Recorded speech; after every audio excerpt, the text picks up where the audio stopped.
Tight, you let me know everything's alright. I'm hooked on a feeling. He crushed it. I'm high on It's a grand slam. that you're in love with me. I'm telling you, it's time to party. Lips as sweet as Ladies and gentlemen, boys and girls, welcome to SoxHub, episode 18, home of the 31-31 tied for third place Boston Mid Sox. I'm your host, Brandon McAlery, and alongside me is the one, the only, the zesty lefty slinger himself, Trotty Too Hottie, aka Matt Trotta. How you doing? You know how it be, Mac. Living the dream. Running at God's speed. How about yourself, bud? I just want to say right off the bat that we put out this video of Dustin Pedroia and his 10U Dirt Dogs team going out there and how he probably is the greatest 10U coach and him doing his things, all this stuff. If you haven't seen it, check it out on Instagram. And people just keep blowing it up that, like, yeah, great video. That's Campbell University. I heard that at least, I shouldn't say heard it. I read that in the replies at least like what feels like 10 to 15 different times. And it wasn't that much, I can tell you that. But like, we get it. It was Campbell University. The point of that, though, was not about Campbell University. Shout out to them. Great baseball team. James Powers played for them, like 99% positive. Have nothing but respect for them. The point of the video is just that Dustin Pedroia would be like that team that pulls up and just pulls out weights on the bus, lifting with his 10U team, and then says, game time, boys, pack that shit up. So just had to get that off the chest. Yeah, that was warranted. That was warranted. People microscoping into something that is relatively meaningless. They just wanted a little different of a shout out, and I think probably more respect than a 17U AAU program, which Division I program comparative to them. I can understand that they want a little bit more respect. But yeah, No hate for them. No hate for them. I want No. to make that abundantly clear. No. And it's funny because you had said, have you ever seen that video of the 17U AAU program or whatever it is? They pull up the truck and they're lifting weights, and I was like, no, I've never seen it. Now that I have seen it, I'm like, oh, I've seen that before. And ironically enough, I knew subconsciously that was Campbell University because it was like all over Twitter or something like that. And it's just like, okay, we get it. I understand it's Campbell University. That's not the point of this post, though. Like, this isn't shouting out Campbell. This is Campbell's University town. We're going to shout them out. Probably a hell of a season out there with Johnny Slapdick hitting 18 home runs in right field for them. Oh, Like, Mr. Slapdick really can sling it around, man. He genuinely can. And honestly, their pitching staff has been unbelievable, led by Duke Cannon himself on the mound. Duke Like, they're just Cannon, dude. they are Don't get me just going about Duke. lifting off. They have a chance to win it all this year, I think. Yeah, look out for those Campbell University Aren't they the Camels? Camels. I very well just made that up, so I don't know. If Look out for those university. People are going to be pissed when they hear this. The Campbell Rivers. Yeah. Oh boy, Campbell. Sorry. Well. They are the Camels. Let's go. Hell yeah. Go Camels. Hell yeah, go Camels. Let's go. Camels. But no, just had to get that right off the bat. Secondly, I just got a slight little announcement. I'm probably going to walk this back at least 12 to 15 times this year. I have zero doubt. But I officially have accepted that this team is mid. In my heart, I want them to be great, that they could win a World Series if they get into a wild card spot, anything special. But like, I have finally accepted that this team is mid. And I'm going to stop living and dying by every single game. And again, we talked about it with Bill James's tweet, 500 teams, you're only as good as your last 24 hours. I'm going to stop doing that. I'm going to just start having fucking fun with this season. Just like the Red Sox should. Like, screw it. We're a 500 baseball team. Let's go have fun and see what happens. Because at that point, anything is possible. You know what I mean? So I've decided that I'm going to stop living and dying by every game. I'm going to stop thinking that we're going to win the World Series after we bludgeon a team 9-0, and then the next game go and lose 8-0. Like, I'm still emotionally invested, obviously. I want to make that abundantly clear. I want all these good things to happen, but I am now just looking forward to the day when it's 2025, 2026, and the Red Sox and the Orioles are running the AL East, and we are back to just being on top. Because I'm telling you, that time's not far away. You look at this team, the foundation's there. David Hamilton has turned into a I shouldn't say very good, but a league average baseball player. Okay, as somebody that you can start on a team. You got Connor Wong, who's impressing this year. Will Abreu, Jaron Duran, your pitching staff, Rafael Devers. You have the pieces there to be really good for a long time if we supplement them. So I'm going to look forward to Craig Breslow at the trade deadline, shipping off a few of these older pieces, maybe a Chris Martin, a Kenley Jansen, a Tyler O'Neill, what say you, and see what we can get back, like a Greg Weiser, okay, guys like that. And I understand he's been a key part of our bullpen, but I saw Chris Cotillo tweet this, and honestly, I agree with it. It's what championship teams do, like future championship teams. They sell off some of these relatively controllable pieces or guys that they have for 1 or 2 more years. They sell them off and get back valuable pieces. I'm looking forward to that day. And then when that day comes, like think of a Christian Vasquez S trade. All right. Well, we got Wilyer and Emmanuel Valdez back for Christian Vasquez. That was a win all day. Long story short, I'm tired of hearing how good the Yankees are this year. Enjoy your moment, fucksticks. All right. Because let me tell you, they are not going to be good much longer after this year. They already said they weren't spending. Newsflash, you guys are not signing Soto. If you guys think that, oh, there's money coming off the books, what are you talking about? Good luck forking over 40, 50, maybe even 60 mil for Juan Soto, unless you're deferring that contract like Shohei Ohtani. But I have a feeling after this season, they might make a change to that manipulation of that rule. So long story short, long story long, I'm accepting that we're mid, and I'm just going to have fucking fun with this year. Wow. Sorry. That was an impressive and strong and noble thing to announce, you know. I feel like I've been at that spot for, you know, since that second Orioles series that we've had. Like, yeah, we're not great.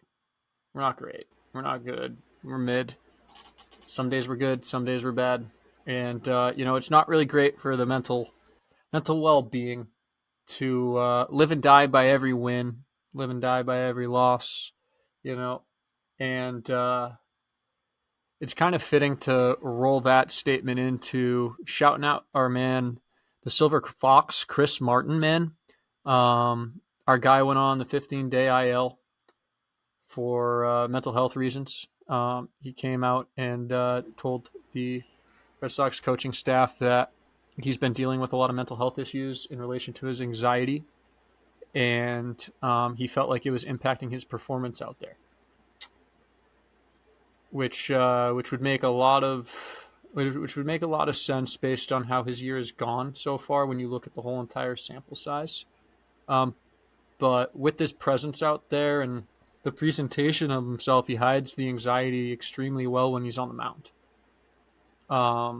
And that's just a kind, friendly reminder, especially since it's Men's Mental Health Awareness Month here in the month of June, that the stigma always is that like men got to be tough and they got to kind of put up that little toughness wall and they can't really show feelings. So a lot of them hide it a lot of the times, whether it's depression, anxiety, what have you.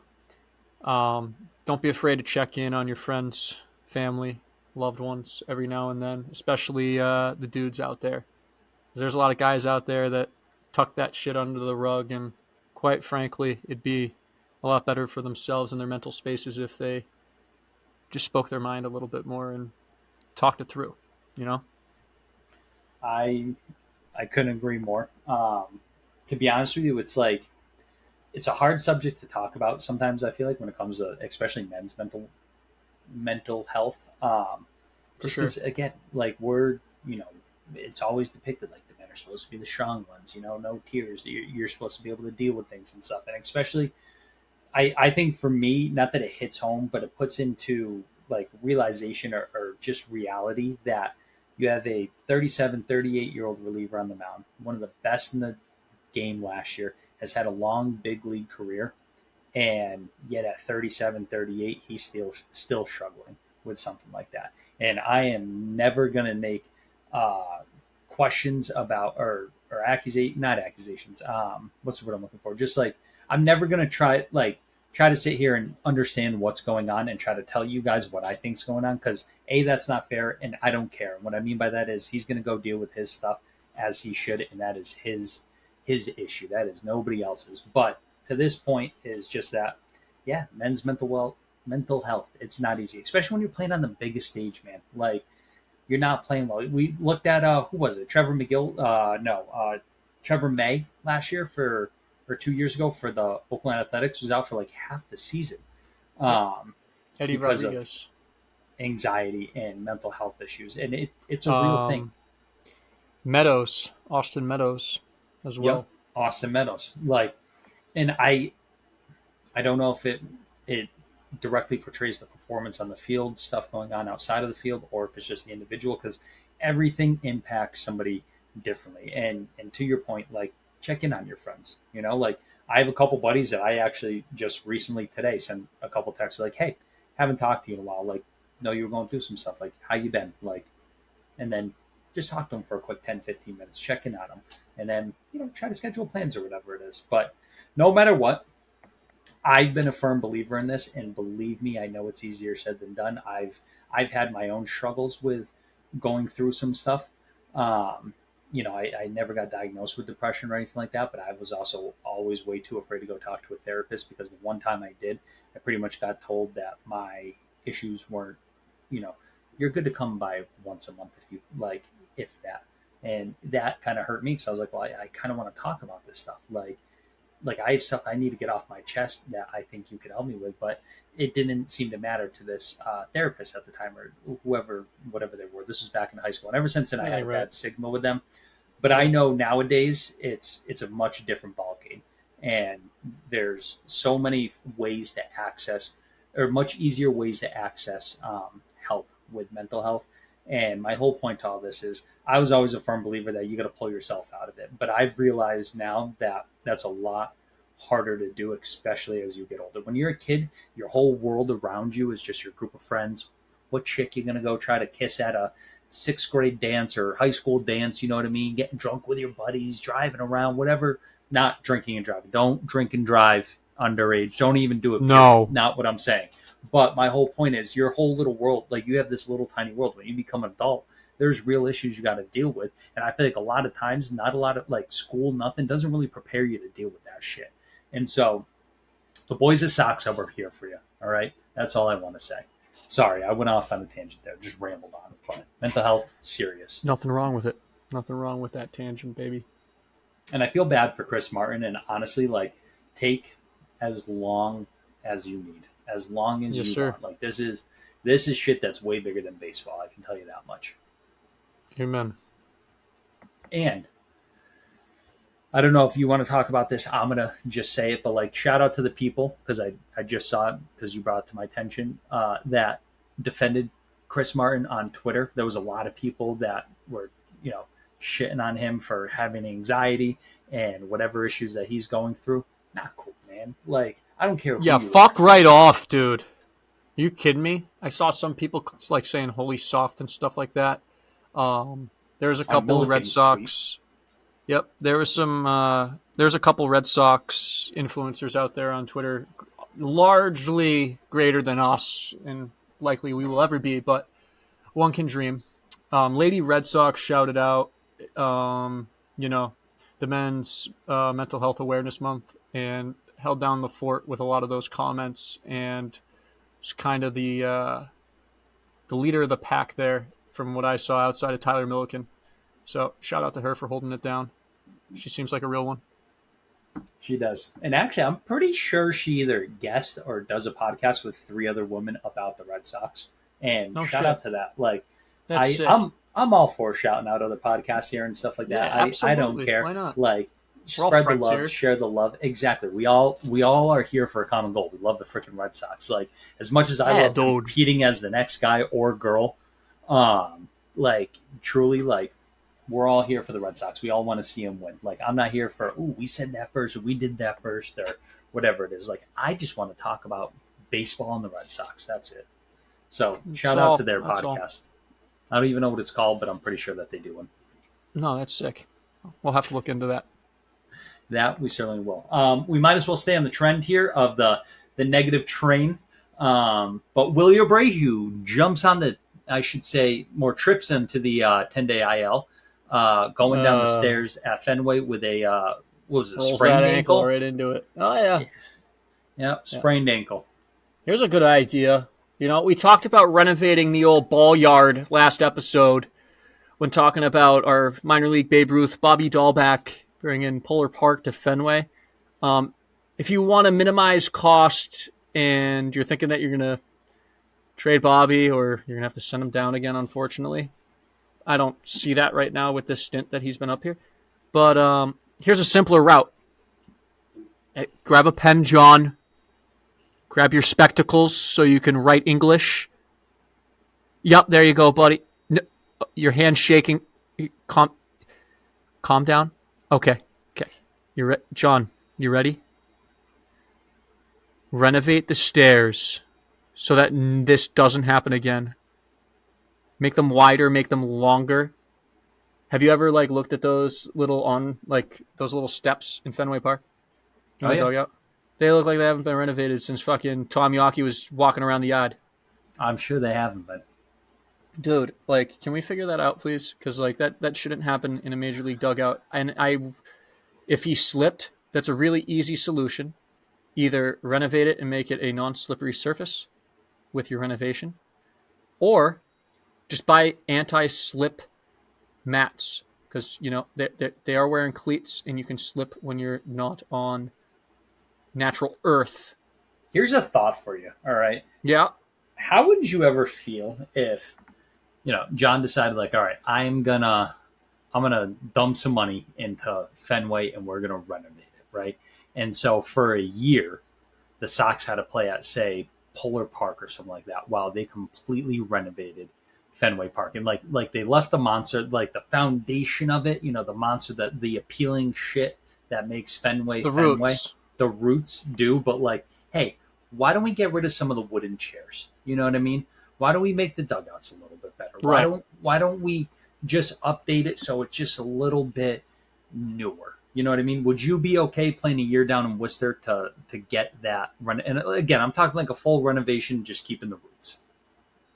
Yeah, for sure. Especially where Polar Park has ranked in the past couple of years with being the greatest minor league ballpark or being one of the top ones. I think Absolutely. AAA's best viewing experience or something like that, where Hartford is the AA best viewing experience. It would just suck to try and get tickets to those games because John would bring those ticket prices up to Super Bowl ticket price number worth. So I'm a little nervous about that being in contention, but we'll make it work. I would be down with it, especially because it's still in the state. It's not like we're going to Springfield, Mass, where it's going to be a long ride for us to go to the ball yard. It's just in Worcester. It's a quick 45 for me. That's probably 20, 25 for you. 20 minutes, baby. 20 minutes. That ain't bad at all. So I would be okay with that for a year, especially if it's as early as next year when we're still probably not at that wave crash and we're going to make a playoff run or a World Series. If you look at what we have right now. So next year would be that year. You can't do that in 26, 27, 28 when you got all the boys up, the big three, and you got Tanner Houck still here freaking winning 3 Cy Youngs in a row. You can't really do that when we're spiking up to the top. Amen. I just want to say real quick, I'm jumping way far ahead here, but Danny Mendick. What do you got? Danny Mendick was just on the mound in the top of the 9th for the White Sox. Shout out My UMass Lowell. Wow. That's going to be all over Twitter later. They're going to be shouting them out left and right. Joey the Bag clips of and everything. Donuts. Shout out the whole coaching staff of UMass Lowell. Nick Barisi, Joey Consamagno, my boys. We got to shout out Coach Herring as well there. Coach Ken Herring.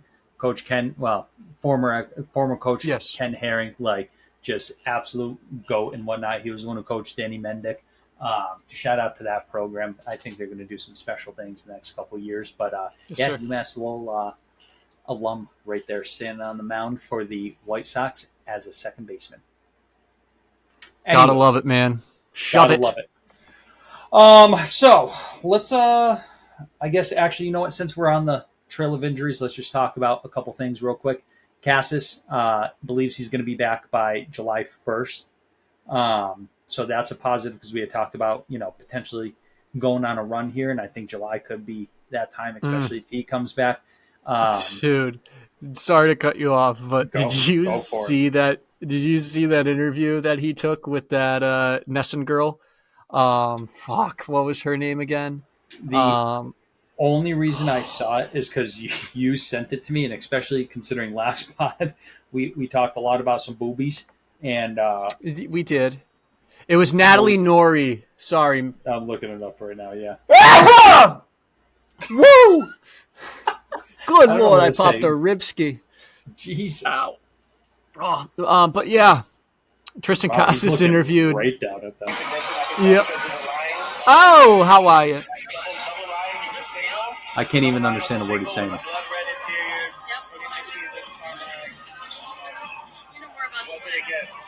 bought it myself. Strong, independent women, that's what we want to support in 2024 and going on. We love Louis Vuitton bags. We love Birkins. Get a man that can buy you a Birkin, everybody. We love this. Like he's getting interviewed and he's sitting there. He's looking right down at her.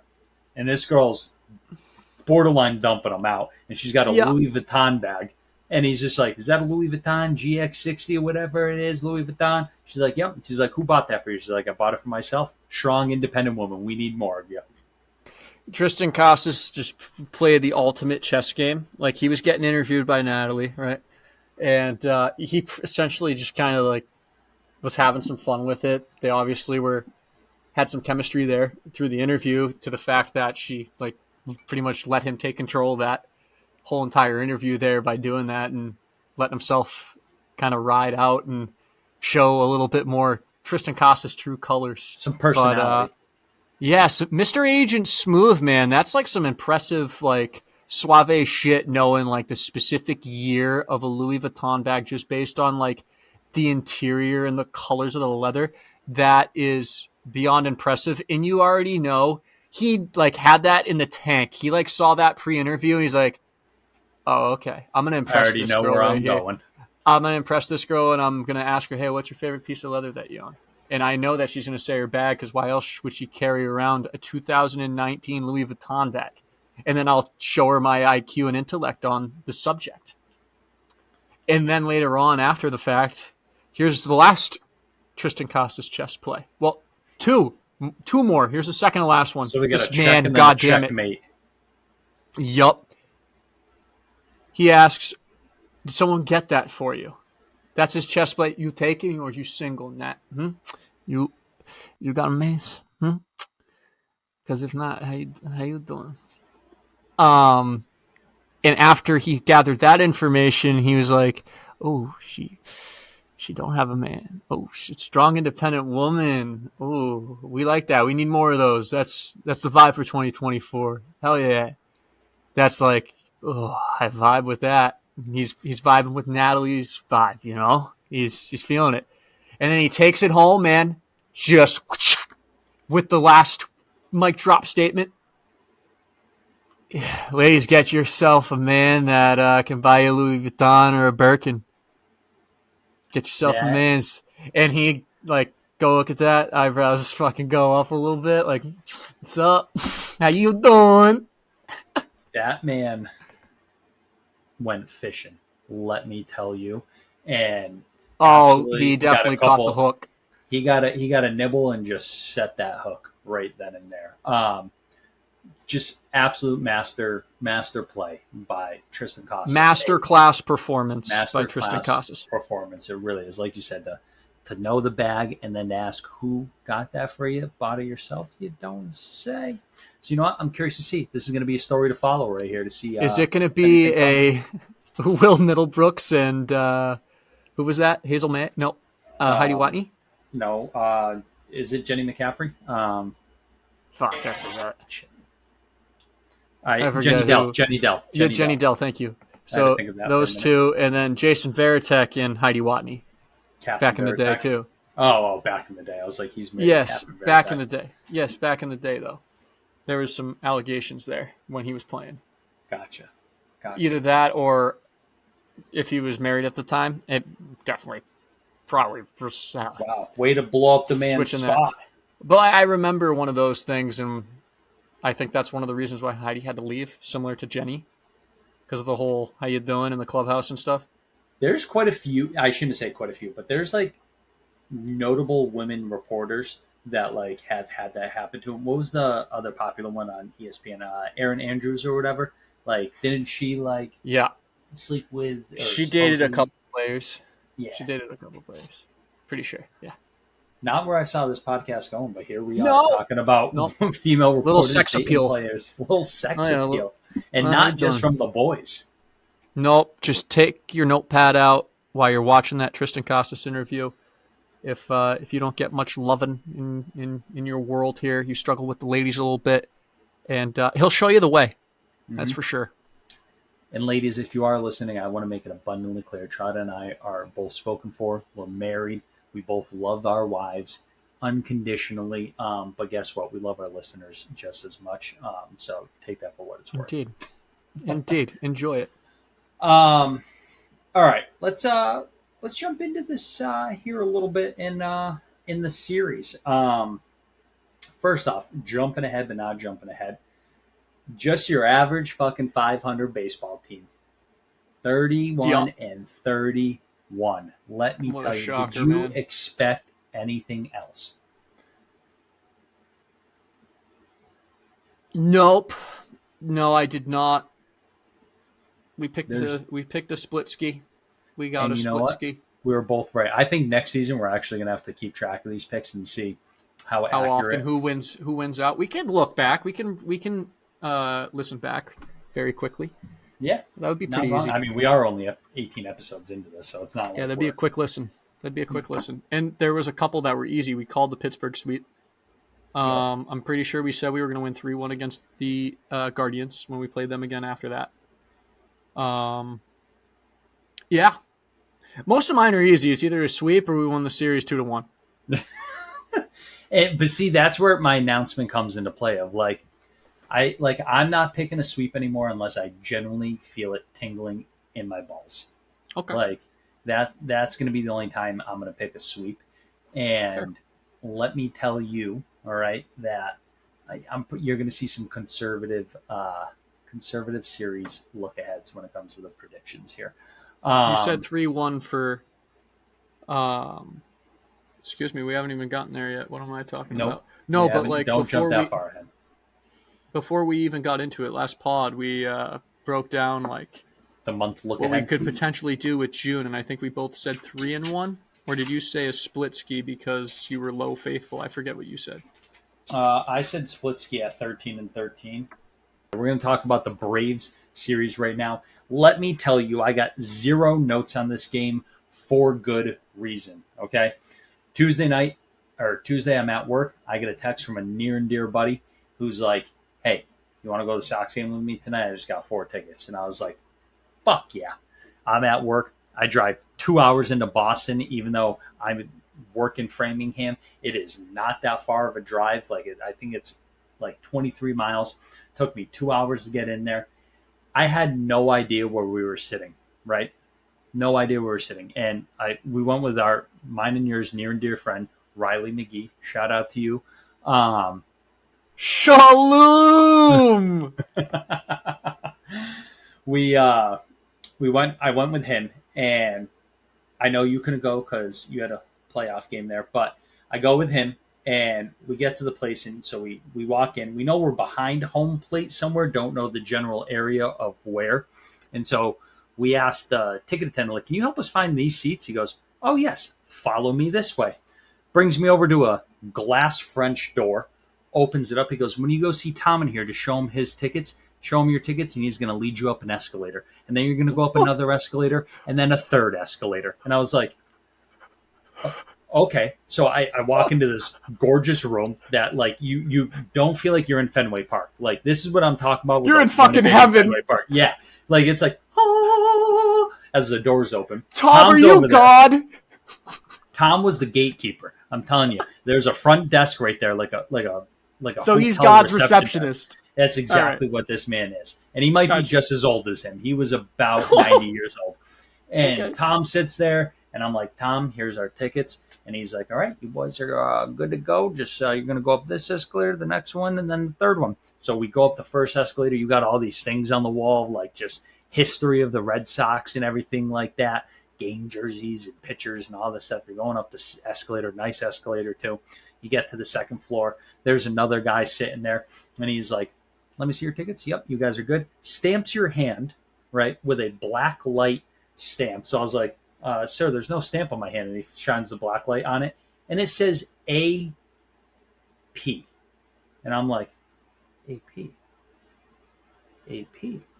That's the Aura Pavillion. I was like, I look at Riley, and I'm like, so we go up the next escalator, and then we go up the third escalator, and we get into this place where, again, now you're just in a restaurant underneath the press box, above home plate, and it's called the Aura Pavillion. For those that don't know, it used to be called the HP Pavilion, I believe. And we're up there, and I'm like, man, this is my first time here. We clearly don't belong here, even though we have tickets. Can you tell me what's going on? She's like, well, listen, we have a buffet here. It's $48, and it's all you can eat. If you want, we can sit you down at the restaurant as well, and you can order off the menu. There's free complimentary popcorn, Trada. Free complimentary popcorn. What the God damn, yep. That's where it all went? That's where it all went. And let me tell you, people were eating that shit up. Not for us fucking middle class fucks in the goddamn bleachers. Nope, us peasants. Not for you peasants. All right. So we get in there, and I'm like, I gotta take a whiz. Riley's gotta take a piss. So we go to one end of this. We walk out the door. I'm like, ma'am, do you know where the bathroom are? She goes, you're actually going to step back into the air conditioned room there and go all the way down to the other end, and you got your own bathroom. You got your own bars in here where they make mixed drinks like you wouldn't believe. I bought 2 mixed drinks for $30 at a freaking Fenway Park game. That's not that bad. Like, I expect to pay $18 to $20 for one of these things. That's not bad. So we go in there, and I'm looking around at this food. You're seeing some cut prime rib. You're seeing these little crostinis with like capreses on them, and then they got other crostinis that got like salmon on them. They got these little chicken slider sandwiches, burger sliders. They had all the veggies and everything like that. It was all like good food. Like, this wasn't just like ballpark food. All right. And it was amazing. It was amazing. So we get to our seats, and you go outside the glass and all this stuff, and we're sitting on like the bar area, and then right below you is the 4 rows that you can actually sit in like the lodge box and watch the game. And I was like, this is sick. You can scan the thing in front of you. They bring you drinks to your seat, food to your seat. I felt like a king. Not having to pay for parking or tickets, I was like, we're going to go hard tonight. Next thing you know, I felt like I was in college again because I got 3 tequila Sprites. Don't know why I went tequila Sprite, but I did. And Riley and I just had the absolute most fun. I can't even tell you half the shit that we said because it would get us canceled on the podcast. But we were in tears laughing up there watching this game. It was unbelievable. After the game, jumping ahead, Sox lose, all right? Don't care that they lost. And I'm just sitting there like, I'm cheering like I've never cheered before because I actually feel like my voice projected. I felt like the players could hear me. All right. Felt like the players could hear me. And so I'm sitting there like, Press box. I don't know. All right. It's just my voice projected so much I thought they could. So I'm over there like, let's go, Cutter. Come on, kid. Get that strike in there. I don't even have a Boston accent, but it just came out of me that night. All right. And I got dudes cheering next to me. We're high-fiving each other. We're yelling fuck at the same time when something goes wrong. It was just electric, and we absolutely did not belong there. Everybody around us is in like their golf attire, like they're tucked in polos, and you could tell they work for look like at these schmucks. yeah, you could tell that they work for Meh. like Fortune 500 companies or something like that. Like they got Please tell me you ate a hot dog sideways in front of these fucks. Please tell me you just yum, yum, yum, yum, yum, yum, yum. I unfortunately did not, to be honest with you. But Just because you had too much prime frickin' rib, did you? I just felt like in these seats, I couldn't bring that type of attention to myself because who these seats were is a pretty high up person. So, you can't be eating a hot dog that way in these seats. Riley did bring you there as his guest. You can't. Yeah, I understand. But, Exactly. would have been a little too provocative. The coolest part about this place, in my humble opinion, so you know how a lot of people leave Fenway at like the 7th to 8th inning, especially if they're losing, because like, we're going to beat traffic. The bar behind you is open till an hour after last pitch. What? So, because it's a restaurant. Because it's a restaurant, It's a bar, all this stuff. And like, let me tell you too, the bartenders there, some of the nicest people. There was a woman in there as Riley was going to the bathroom, so I was buying the first round of drinks. And I said, my buddy wants a bee's knees. Can you make one of those? She goes, I need honey and I don't have that. And for those of you who don't know, it's a gin drink that has honey and something else in there. Not 100% sure, but she didn't have the honey.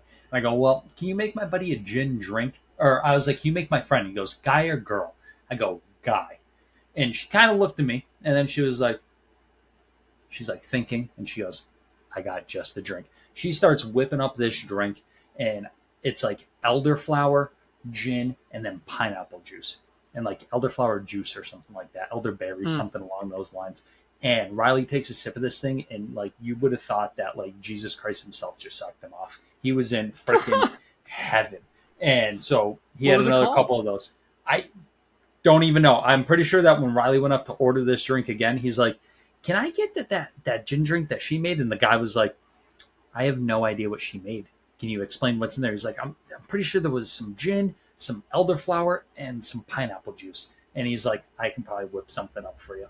But no idea what it was called, but it was amazing. Greatest viewing experience. We're going to have to go back. Yes. I'm happy you enjoyed it. That's great.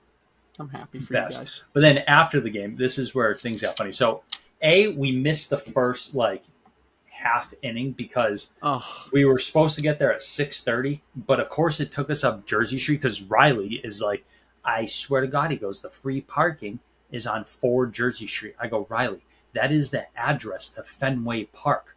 Like, he goes, no, it says right here, this is the parking. And I'm like, okay, because it's free parking. I'm not paying $60 to park. You know what I mean? Mm-hmm. So we go and we're sitting on Jersey Street. We get to Jersey Street maybe at 6:30. To go 0.3 miles, it took us 35 minutes. Then to get into this parking garage, we drove around the entire freaking thing 5 different times. I had to park in the tightest compact car spot where Riley had to get out and like direct me in and out. Still one of the best experiences, I got to say. But anyways, after the game, we're going back to this parking garage, and we have to validate our parking. And I'm sitting there, and I'm like, we're trying to find the place to validate. They said it's on the first floor. We're trying to find it. Can't find it. So I run down into the parking garage. I go, Riley, stay right here. Don't move. Keep in mind, we've had a couple beverages. And Riley's a little mischievous when he has a drink or two. And so I go down the walkway or whatever to go into this parking garage. I asked to get validated parking. He goes, you can just do it when you pull out. And I was like, easy. So I walk back up. Riley, nowhere to be found.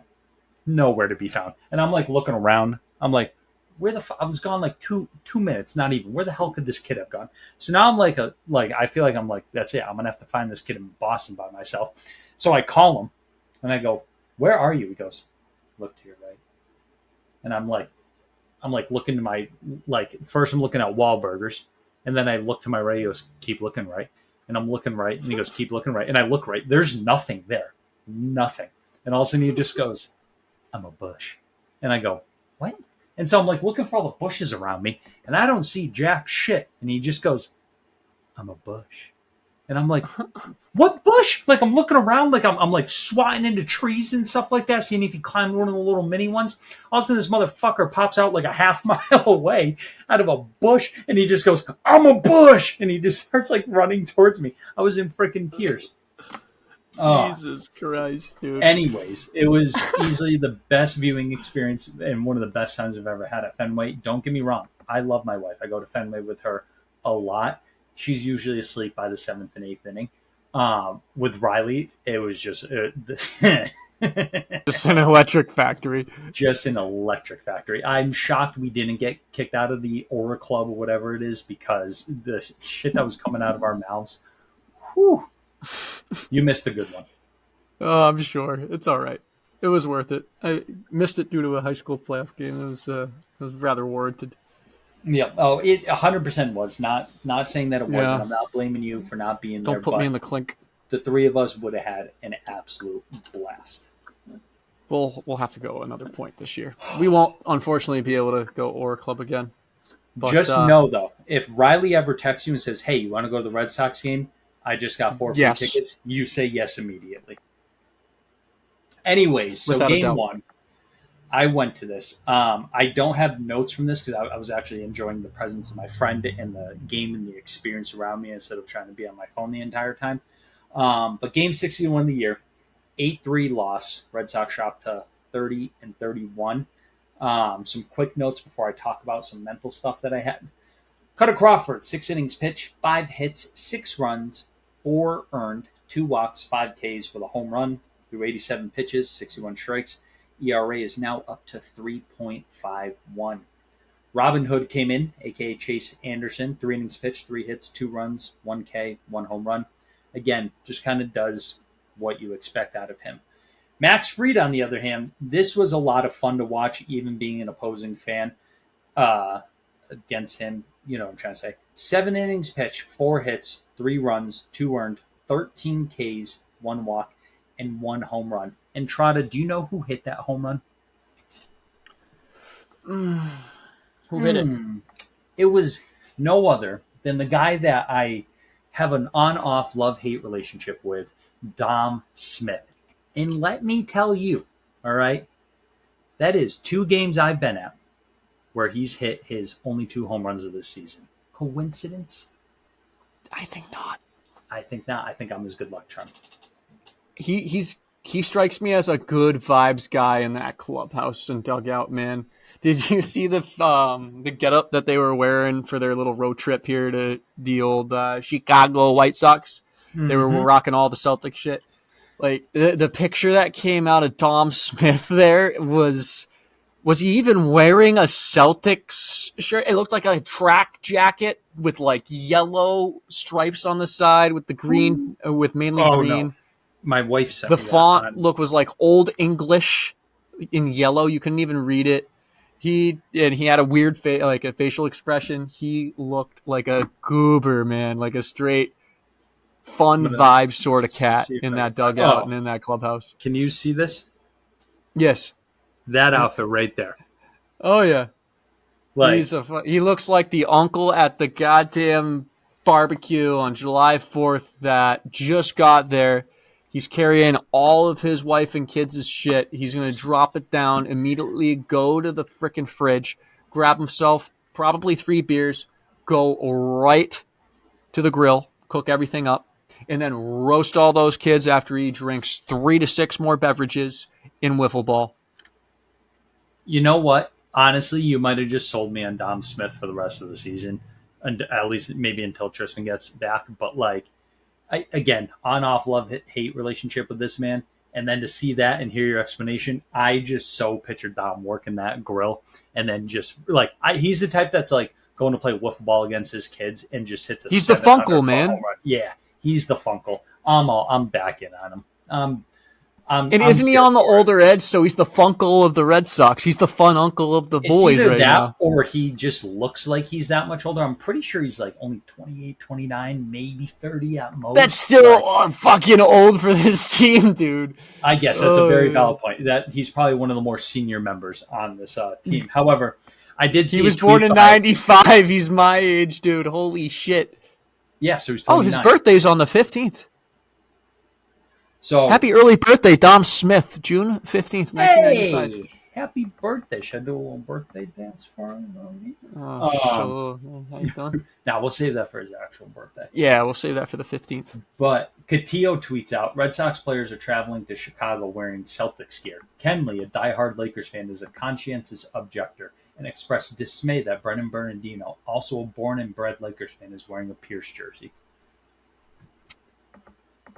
You gotta do it when it's a team sort of thing, you know? Yep. Like, that's like, did Kenley not participate in it?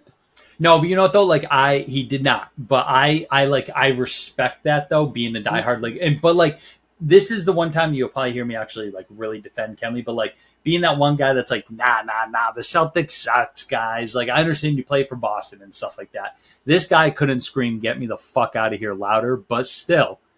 I respect it. Like, if I played for the New York Rangers and I was a diehard Sox fan, you're not going to see me in a Yankees jersey if they make it to the fucking World Series. Yeah, you'd pull the Ben Affleck and make him switch it from a Yankees hat to a Mets hat.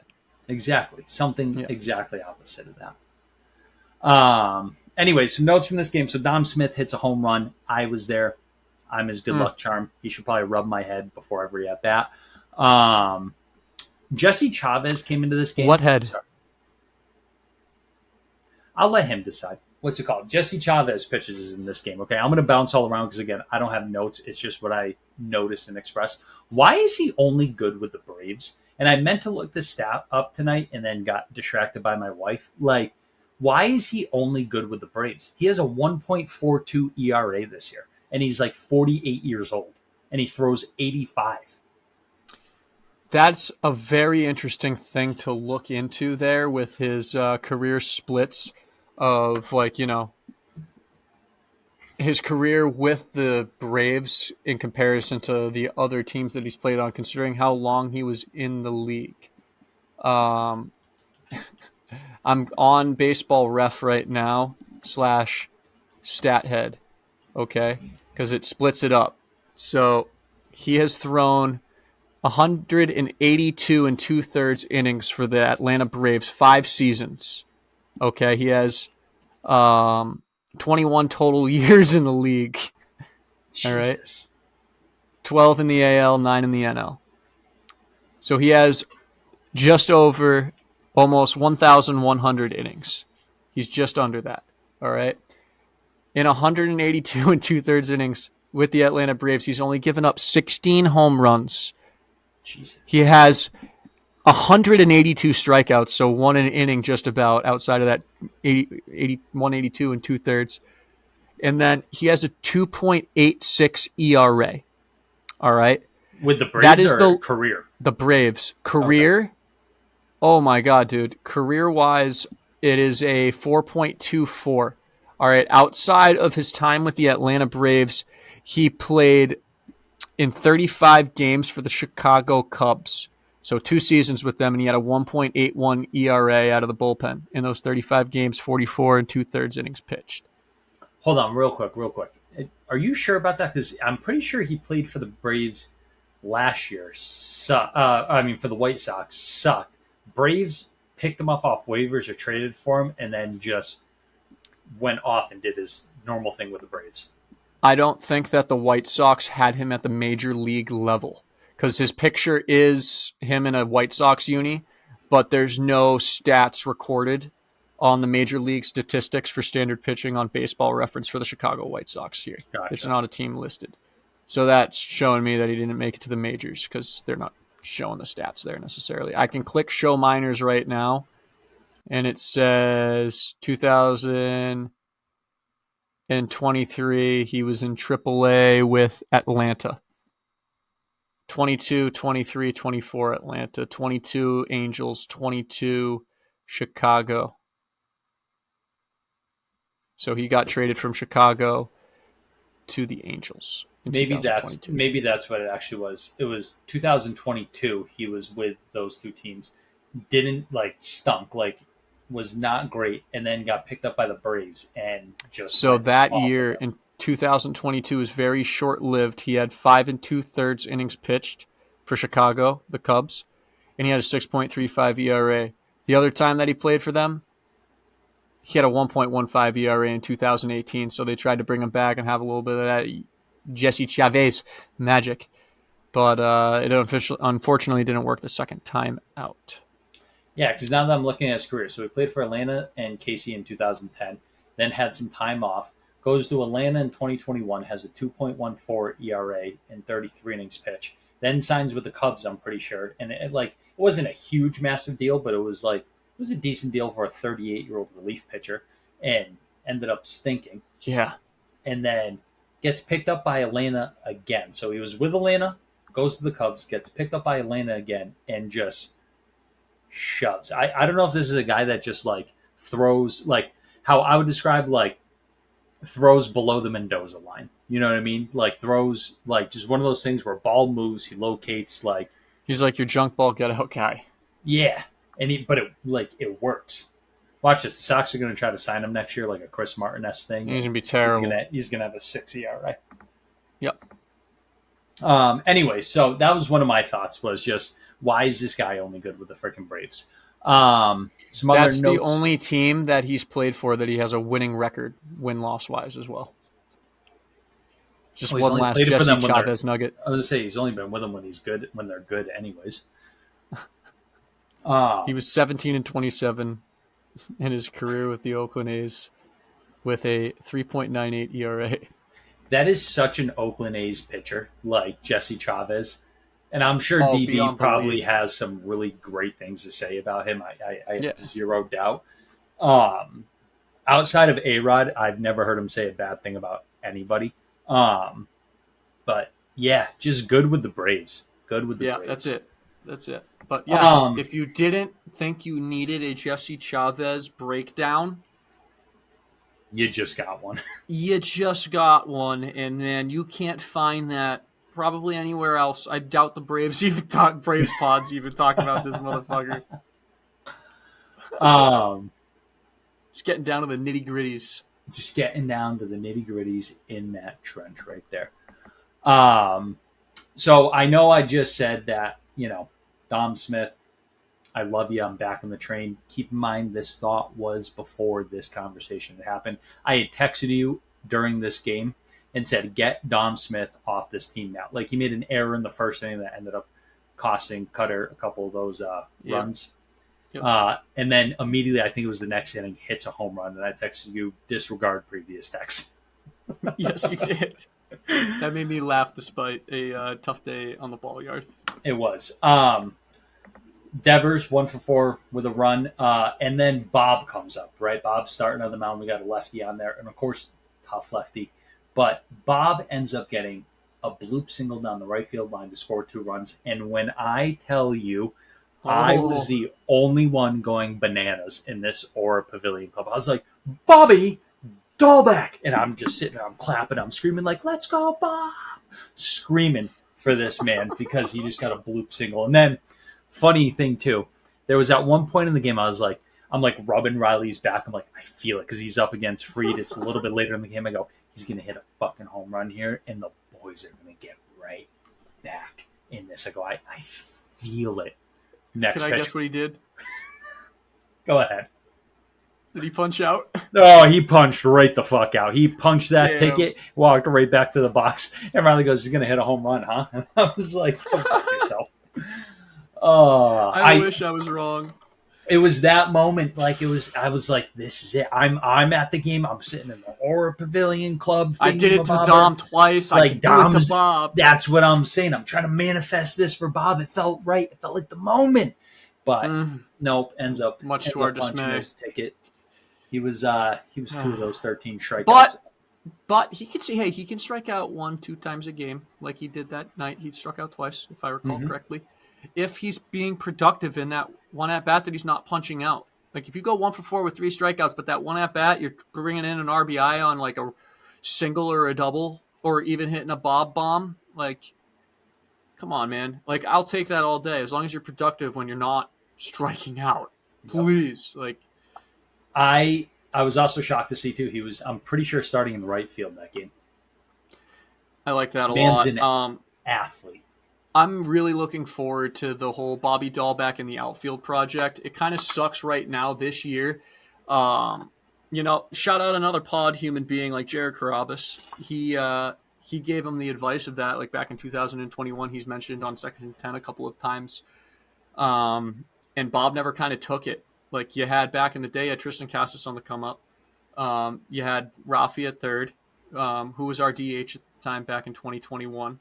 JD Martinez. Right? So like everything was pigeonholed for him, and he was down in the gutter, down in the basement. And something that would have been able to work for him, especially at the time back then, was, hey, go put yourself in the outfield, take some reps there. You're a freak athlete. You're a freak athlete in college who was a multi-positioned guy, not only on defense, but he was a pitcher as well, and he shoved out of the bullpen. And as a starting pitcher for University of Arizona, dude, like as we know, this guy we could talked frickin' about ball. it. Dude, him on the mound in college was looks like when you go look it up on YouTube, there's plenty of videos, just no one ever fucking has that idea of it. He was a menace out there. He looked the part beyond belief. The mechanics looked smooth at the right times, right through the release. It looked fucking so smooth and violent. It was not even funny. Just like a nice even porridge of it. His breaking ball, I saw a couple of those pitches on a YouTube highlight reel of his college time, and that slider, dude. Oh, that thing put people in blenders. Like starting that on a righty's hip, and that's breaking low and away out of the zone. Like that shit was just disgusting to see, and him to be able to execute. Like he's definitely still got that in the bag. God forbid if this outfield train and the hitting stuff doesn't come along, like. Do the reverse Rick Ankiel and go from positional player to pitcher, man. That can play. I mean, we talked about it when we did talk David about Fletcher's doing that in fucking double A with knuckleballs, right? Yeah, like dude, this guy's Dyson 82 or something like that. But talk about a guy throwing under the fucking hitting threshold, right? But he's getting it done. That's sick. But just real quick to what you had said about Bob playing the outfield and that not taking advantage of that. Obviously, we don't know how much of that was ownership or coaching staff being like, no, we want you to focus on first base or whatever it is. But what I will say, some of the best advice that we can give if there's any players, like younger college players, high school players that are listening, KB used to say this all the time, but diversify yourself. Don't just sit there and say, hey, when you go to a tryout or something like that, I am just a first baseman. I'm just a shortstop. I'm just a second baseman. Like, play multiple positions. I mean, that's one of the positives that comes out of travel baseball is you got guys moving around to different positions all the time. And you may be that starting shortstop on that 16U top team that you're playing on for whatever program you play for, that you're fortunate enough to play for. Like, shout out to your parents and loved ones that provide you that opportunity. Like Mac and I didn't necessarily get that back when we were younger. Not like there was a lot of AAU baseball programs lying around, but still, like we didn't get that opportunity. Be grateful for that. But you can be the best shortstop on that AAU team or best center fielder. You get to your high school and you're a freshman and you can swing that bat, man. God damn it. You can run the bases. You got a really good IQ. But, man, that senior captain, dude, he's a shortstop too, and he's been a stud the last freaking 3 years going into this season from freshman year on. Can you play another position, Timmy? I know you're great at shortstop, but our captain's the shortstop. Hopefully they listen to Coach Barnaby, and if they're the shortstop and they're like the leader of that infield in a sense, hopefully they took some opportunities at center field maybe with their speed and range that they have in the middle, diversifying themselves in the infield as well by going to second base, third base. That's just putting yourself in the lineup and providing more of a percentage chance to make an impact for your team, not being on the bench. You know, you're just maximizing your ability to put on for the boys. And that is the most invaluable thing. It sucks that I was a lefty. It sucked because I loved playing other positions when I was a little shit.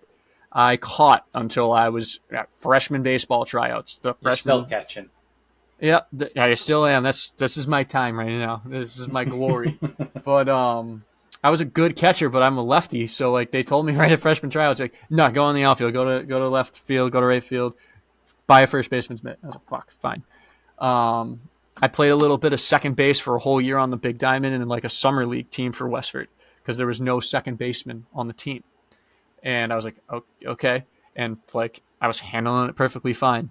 And it was a very cool experience that like, if I was a righty, that would have helped me so much more going through high school because the best guy over there at first base was a kid that was younger than me, that was 6'4", 215 plus pounds, hit bombs, and he was a fireballer on the mound.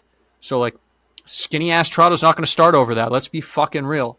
And then I went to a big high school that had a lot of talented athletes. There wasn't many fucking guys that were, throwing slower than me necessarily at that time in high school. And so I only really had first base, pitcher's mound, and the outfield. And 2 of our 3 captains were the outfielders. I can't really diversify myself more than that as a lefty. Being a righty, I would have taken that opportunity that a lot of guys underrate and take advantage of and just stick to one spot because of their egos or mom and dad are telling them that they're too good at that position and they don't need to practice another spot. That's their home. That's their natural position. There's no natural position in baseball necessarily until you get to like, what would you say? Probably the college level is, and sometimes even like when you get to the professional level, you have a primary spot, like that's for, I would say probably 60% of guys. I would disagree with it because, I mean, you got Connor Wong playing second base, first base, David Hamilton moving around the infield. You got Bob playing first, third, outfield, you got a playing point. shortstop. Yeah. Like, so is that specifically the Red Sox or is that like across MLB, If you're want to go to the Boston Red Sox, man, diversify yourself and Cora will find a way to put you in the lineup if you hit. If you just want to play another position, go to the Boston Red Sox. They'll put you wherever the fuck. If you have Where haven't you played yet in your professional career and like college and high school career? Perfect. You're in there today. Get going. Coach, I haven't had drills or reps there. Hey, you'll figure it out. You're an athlete. Yeah, exactly. But you know what? I will say this. New sound. You hit the nail on the head with that one before you brutally cut me off for a great insight and story. No, because it's exactly what I was going to say. I'm sorry. No. Do not apologize. You can hit the Trotta fuck you button if you want to. No, because that was generally where I was going with it. You hit the nail on the head. Again, the name of the sound is exactly that. All right, nail on the head. Ding, ding, ding. We have a winner. KB would always say to these kids, and he would tell about his experience, but he was like, I was a second baseman shortstop when I went to Worcester State. And my first game there, the coach looked at me, Dirk Baker, and he's like, can you play outfield? And he goes, fuck yeah, I can. Put him right out there. Has Kevin ever played an inning of outfield of his life? Nope. But he said he could do it and go out there. What are you going to do? Tell your college coach, no, you can't go out there? And this reminds me, sorry to cut you off again, but this reminds me of somebody that was coached by Coach Barnaby and yourself. That went to the that went to the same university of Worcester State. Tyler Smith. Shout out. He wasn't a middle infielder, but he was a catcher for high school that whole entire time, even for our AAU program. Fantastic one. Knows the pitching staff really well, controls them very well. Freshman year and sophomore year, right? Mm-hmm. I think up until I think this he's year played both positions. He's a junior now, so 2 years, the first year at minimum, he was in the outfield, and they didn't really have him catch it all. Last year, I believe he did a little bit of a split job, and this year he was catching much more often. But, I do remember texting him and being like, how's catching? Like, how's college? How's this? He goes, well, I'm an outfielder now. Yeah, he came in that offseason in the facility with the stallion Coleman Dyer of Curry College, and he came in. I was like, hey, like similar question. He's like, I'm an outfielder now. And I was like, makes sense the way you're training with your on-ramp here. He was going for straight, like, pull-down velo stuff. He was experimenting with the Trevor Bauer sort of stuff. Intelligently, this kid is very smart that we're talking about here and knows what he's doing, asks the right questions when needed. Just has a good head on his shoulders. And adjusted really well to that transition when he never really played there. Just an athletic guy that just adjusted for the betterment of his team, similar to his old coach, Coach Barnaby. Amen. Amen. And because you and I, for the sake of time, have said, you know what, we're going to try to keep this one to an hour and a half. Moving on to game 2. Dude, here, we're not even at game 2 yet. Granted, thank God I don't Classic. have notes. I don't have notes. Glad. I couldn't make this game couldn't watch this game because it was during work, and I've been put in charge of interns. I'm like Louis Litt from Suits right now, and just I'm running the interns right now. So work has been crazy, and so I couldn't watch this game at work for 1:35 p.m. start. But game 2, game 62 of the year, Pavetta's on the mound versus Spencer Schwellenbachers. I believe it's pronounced Swallowscock. Swallowscock. Thank you. Schwellencock.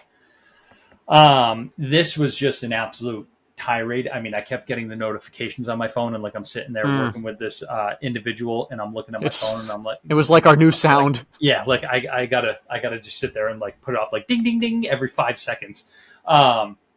Long story short, Sox the one win. goddamn day they do this. The one day I'm fucking training people. I was like, oh, and against the Braves too. Sox win 9-0. 13 hits by the offense. Valdez got a hit.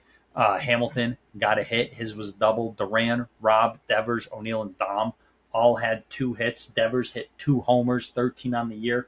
Duran hit his 4th homer of the year. And shout out Jamie Westbrook for his first MLB hit. And this dude's a guy. Tell you, you know what? I'm going to do it again. This dude is a guy, Trotta, and I think this is a guy who could be one of those like Jason Worth-esque players who was a late bloomer at the MLB level and maybe has a 3-4 year peak that's pretty decent because he's got a hit to him, man. I'm watching his swing. He's got fast hands. He stays tight and compact. He's got a strong lower half, and he uses all of his body in his swing. And the way he carries himself, we'll get into the interview we just did tonight, next episode. But I am perfectly okay when Vaughn gets healthy. If Vaughn gets optioned to AAA right now to figure stuff out, this is not an end the Vaughn experience. No, this is none of that. Right, the hot hand. I just want to see Vaughn get comfortable again. Maybe focus on getting right down in AAA where it doesn't necessarily matter. Like you can strike out 100 times if you want. Give him that proper ramp up. Exactly. Give him that proper ramp up against lower level. Let him get to the Bob and Valdez-esque feeling down there where you're just popping home runs and hitting line drives all the time. And Westbrook, I think, is going to be perfectly acceptable average player at the MLB level right now who I think could surprise us this year. I want him on this team for as long as we can. I have a really nice comp of past Red Sox guys that I get a similar vibe off of him, even early on right now. Not the same, upbeat, cheery Brock Holt, but that sort of vibe of role. Same thing with a Christian Arroyo. I can see him diving into one of those sort of Brock Holt, Christian Arroyo sort of roles for this squad for not only this year, but as a role guy for next year, man. They don't call this guy, his homies and his crew, the barrel man for no reason. You know what I mean? They don't.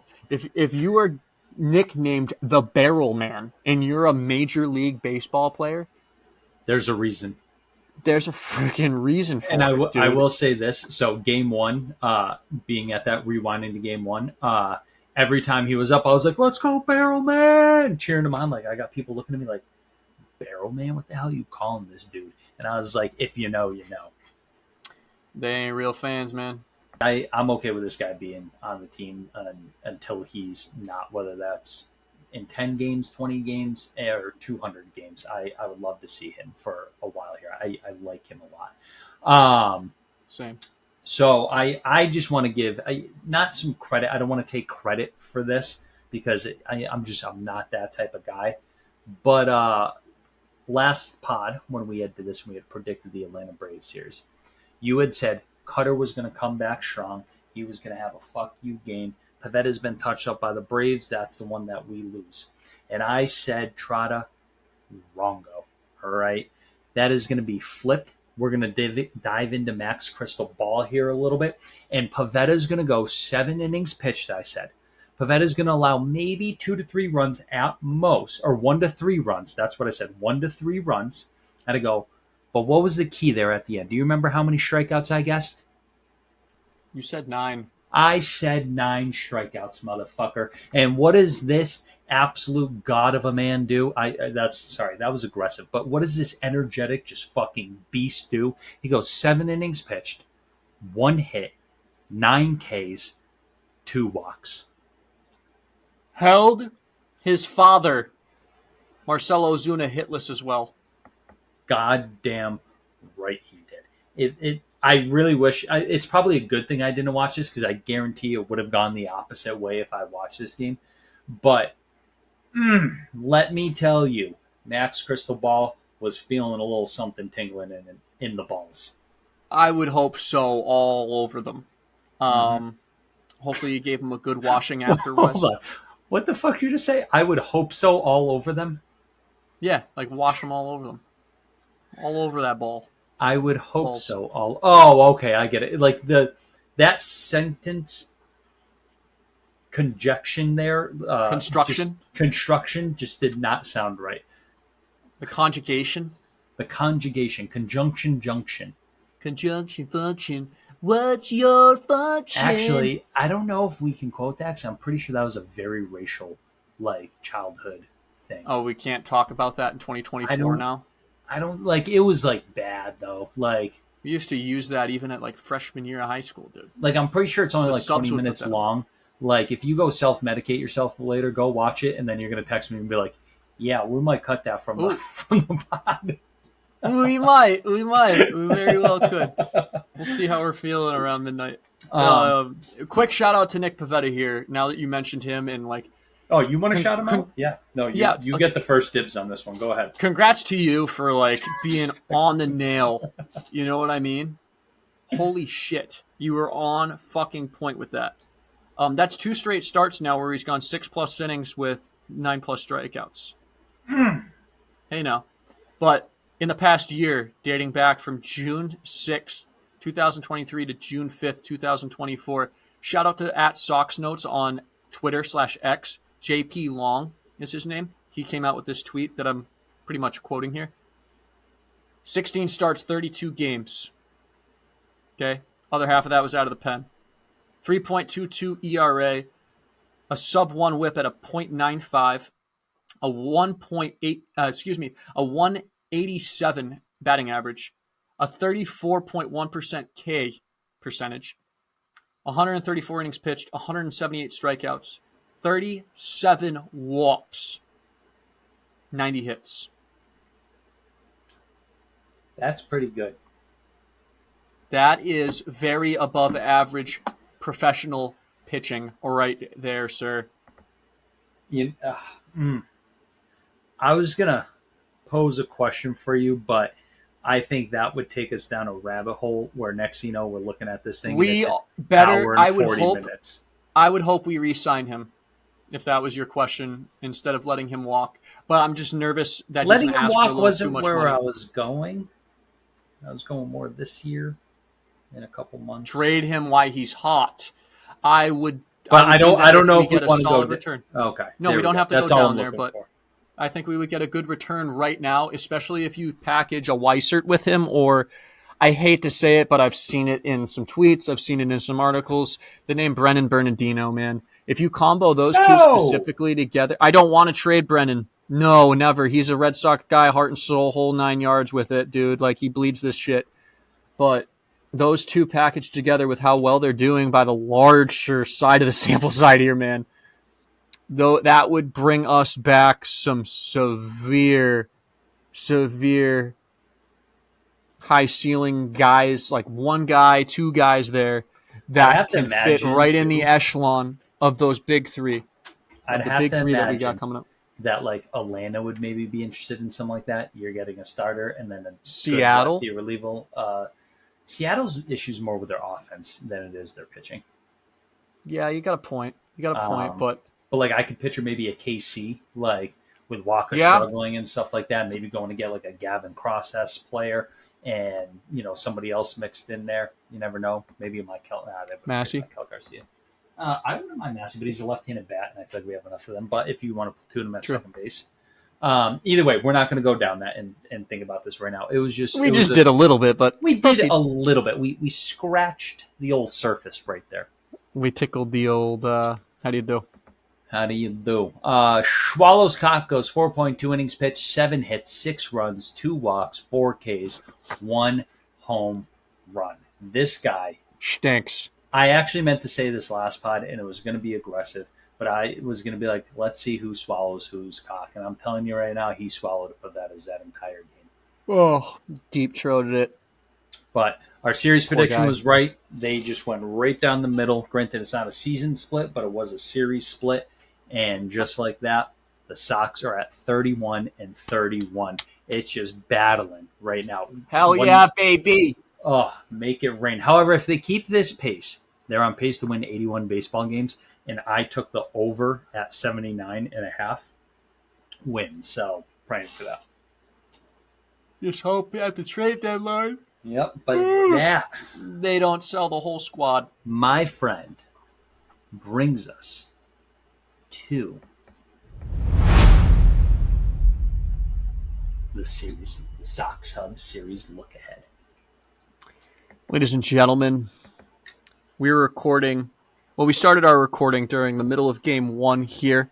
We got a 4-game trip ski out in Chicago against the White Sox from today during the recording, Thursday, June 6th, until Sunday, June 8th. Game 1! Houck versus Jake Woodford. Was an 8-10 start. Game 2, also an 8-10 start. Oof. Garrett Crochet versus our $1 million baby, Cooper Criswell. Game 3 will be a 4-10 start on Saturday. You got Brian Bayo in a day game versus Nick Nastrini. I doubt you got that pronunciation in your back pocket there, bud. You probably haven't heard of this shit bum. Anyways, game 4. You got it right. You got it right. All right, good. Thank Christ. Game 4 is a TBD to give Cutter likely a little bit of a day off here because he was saying in an interview at length that he hasn't started the season with this much workload on him. In the off season, he was suggested by Cora to strengthen his legs so he has a little bit more stamina. He's feeling it in the lower half. His mechanics are a little wonky, so they're giving him that extra day more than likely with this, which is respectable. So TBD versus Chris Flexton in that getaway day 2-10 start on Sunday. Breaking down, yes, McDaniels.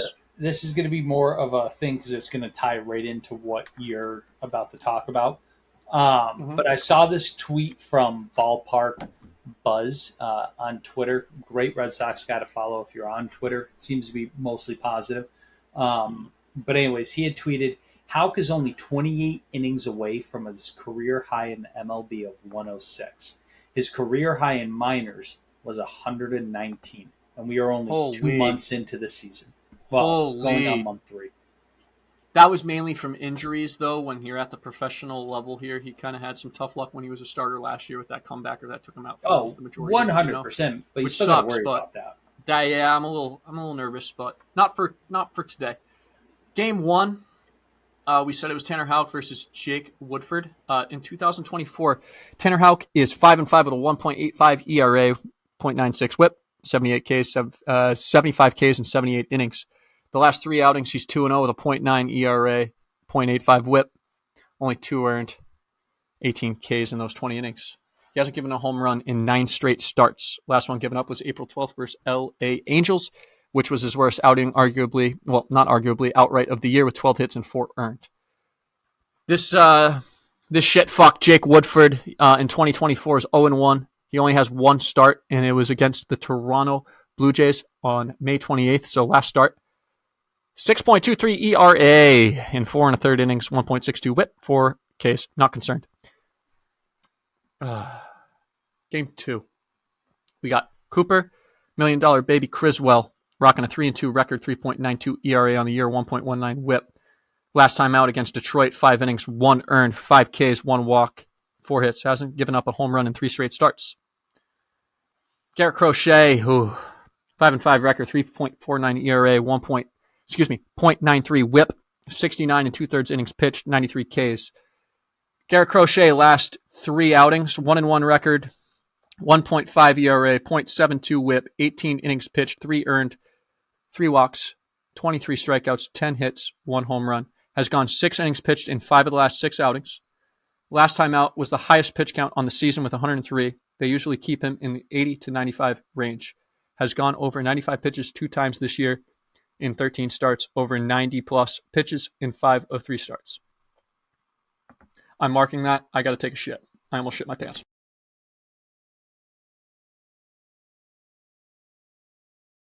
I hope you have your headphones in right now.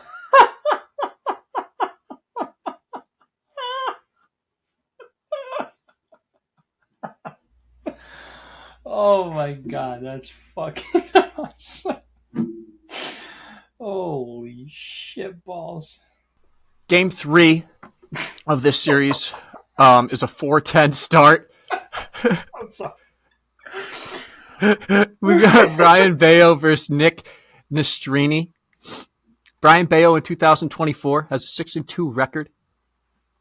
He's got a 4.36 ERA, a 1.25 WHIP in 53 and 2/3 innings with 49 strikeouts. Last 3 outings, he's given up at least 3 earned in the last 4 consecutive outings. Hasn't given up a home run in the last 3 outings. Has gone 6+ in 2 of his last 3 starts. This Nick Nastrini fucking guy, dude. Oh, God. You think these numbers I'm about to read are bad? Wait till I get to his last 3 outings, okay? On the year here, our boy Nicky Nastrini, 0-5. Ooh, not great. Understandable, though. You're on the White Sox. 9.74 ERA. Holy Understandable. You're on the White Sox.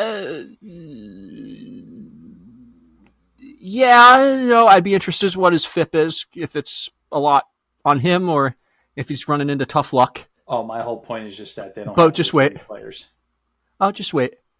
Outside of that 2.07 Whipsky, it's 20 and 1/3 innings pitched on the year, 14 strikeouts, 5 home runs.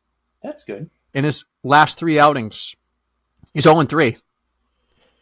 He's gone out there. He's tried, but lost every one of them. And no wonder why, man. He's got a near 11 ERA in 3 starts at 10.95. Same thing as his season.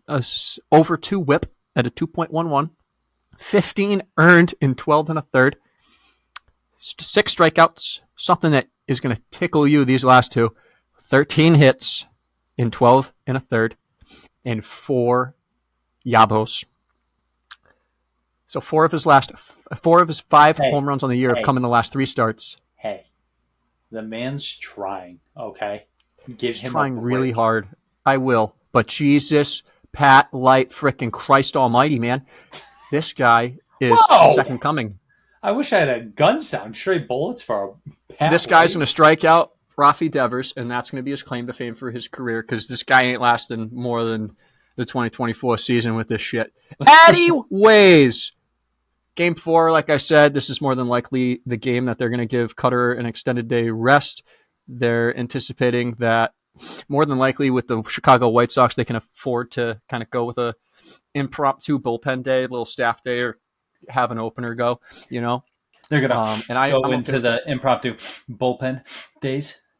Sorry.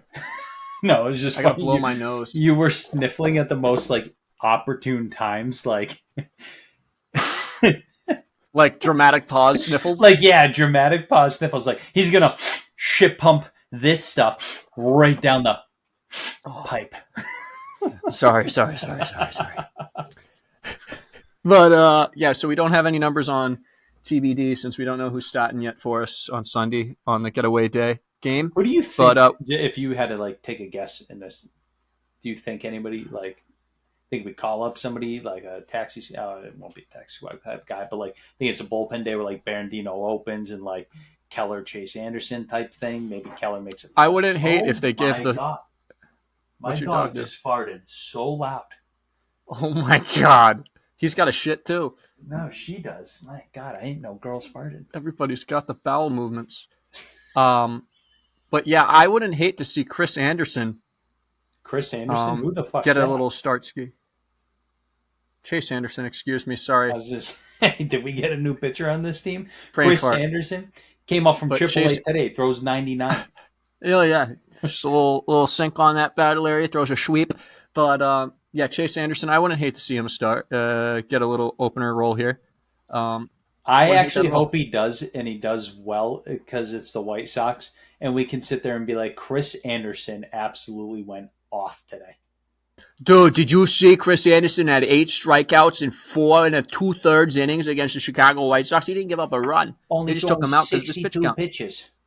Yeah, like I can see that, but I can also see a little Bernardino start opener right there, and then kind of caboose that with one other guy before you go to a Chase Anderson, because you got to expect that Chase will have a lofty role in that game 4, whether it's as that opener / starter or a back end, like finish the last 3-4 innings because we're shit pumping them a little bit, sort of thing.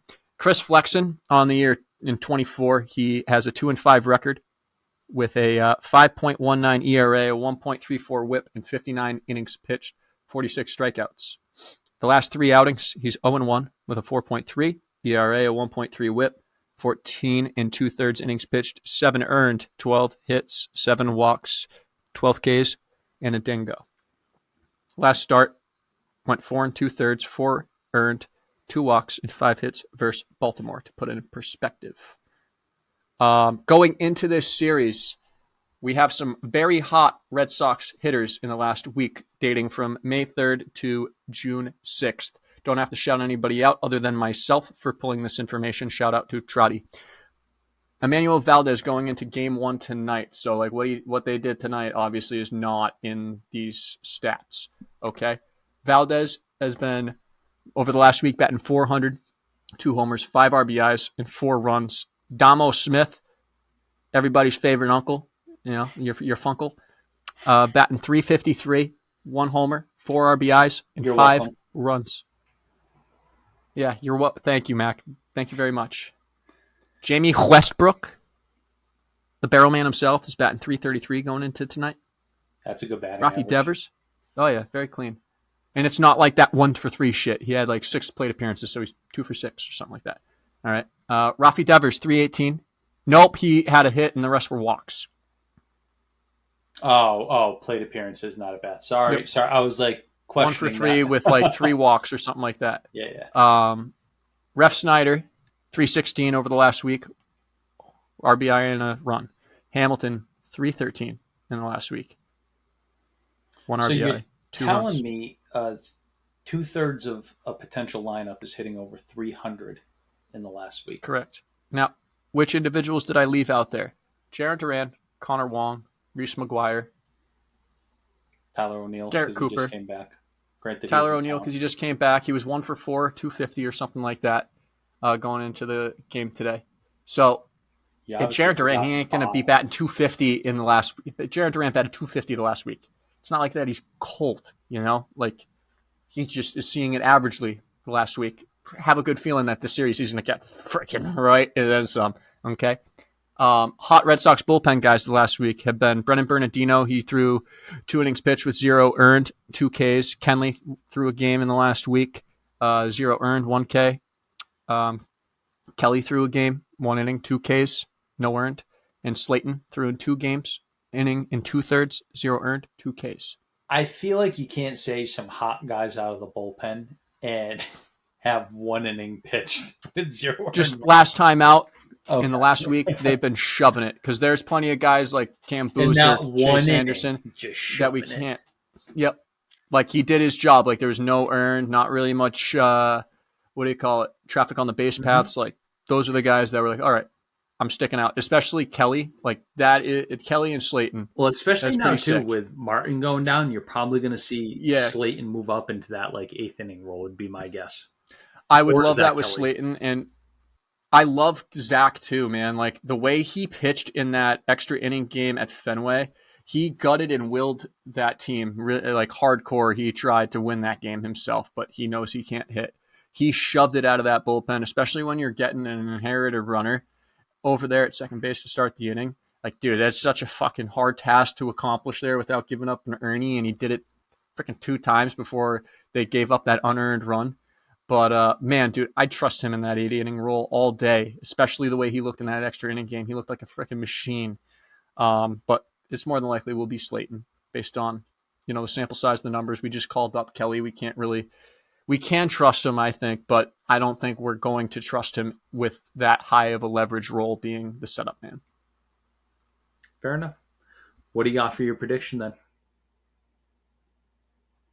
We got hot hitters. We got hot pitchers. We're playing the White Sox. What are you thinking? Well, all right. So game 1 with Houck versus Woodford. Before look at any other podcast that we've done, every time Tanner's on the mound, I picked Tanner's game to be the winner. I would have picked that a win. So. Spoiler alert. The Red Sox mollywopped the Chicago White Sox tonight and won 14-2. Jumping ahead. So, yeah. That's okay, but we got to add that into the prediction piece here, just guaranteed.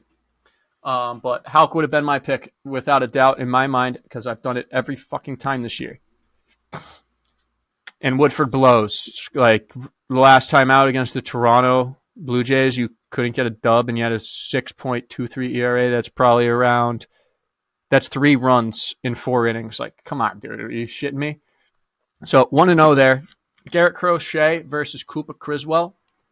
I'm getting this one to the Red Sox, despite Garrett Crochet being a 1.5 ERA in his last 3 starts with 23 strikeouts in 18 innings.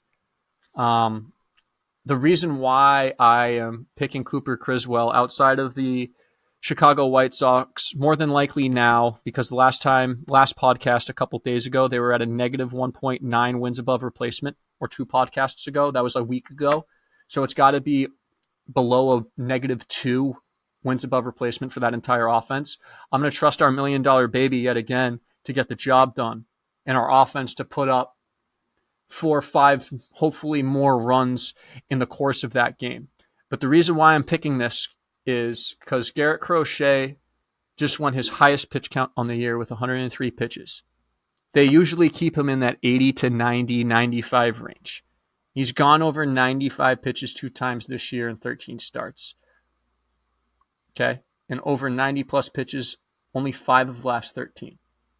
And if I recall, I didn't pull that and write that down from earlier when I was doing this, but he has not done those 95-plus pitch outings in a back-to-back outing basis this year.